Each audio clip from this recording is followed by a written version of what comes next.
Para mí, para recordar todo, se me hace muy difícil. It's really hard for me to talk about Sebastian because of the bond that we had.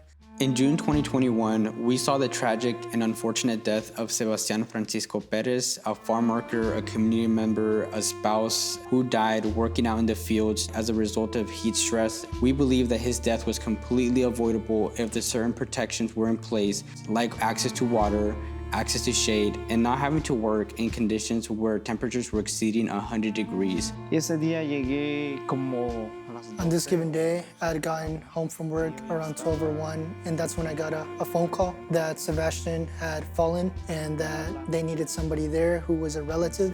I grabbed my keys as fast as I could and I ran out. By the time the paramedics came, his pulse was gone, he was not responsive, and it was a very devastating feeling, something that really impacted my life. él me empezaba a contar muchas cosas como... He always talked about his dreams and aspirations, wanting to own a house, where he could bring in his family and give them that American life, right? But I told him, that the only way to achieve that was through hard work, right, and sacrifice. As a result of climate change, we've seen an increase in heat waves, droughts, and other weather conditions. Farm workers and forestry workers are facing some of the increasing heat here in Oregon. A lot of these workers are left without many protections or standards in place to ensure that they're able to work in a way that's comfortable and productive to them.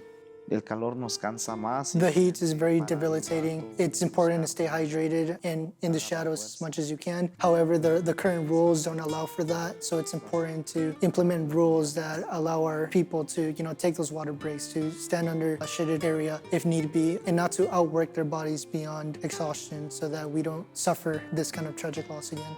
We're concerned, and I'm very concerned for their health because we don't know if they're gonna have sufficient breaks, water, or if they're gonna make it home that day, and if they're gonna get sick as a result of the increasing temperatures.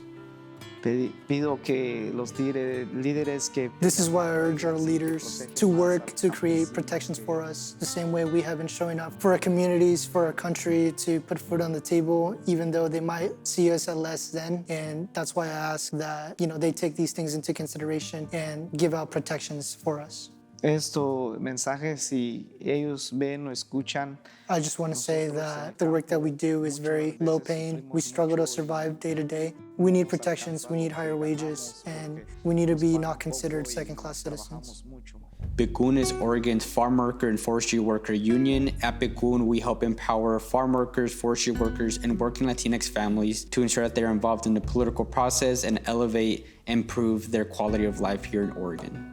So PCUN has been involved with the heat and smoke rulemaking process that is being led by Oregon OSHA. And in this process, we are making sure that farm worker voices and experiences are being heard and elevated throughout the rulemaking process, and making sure that the rules and the standards in place are being protective and taking into consideration the health impacts that many of the forest workers and farm workers face as they continue to toil through the extreme weather events that we've been facing in Oregon.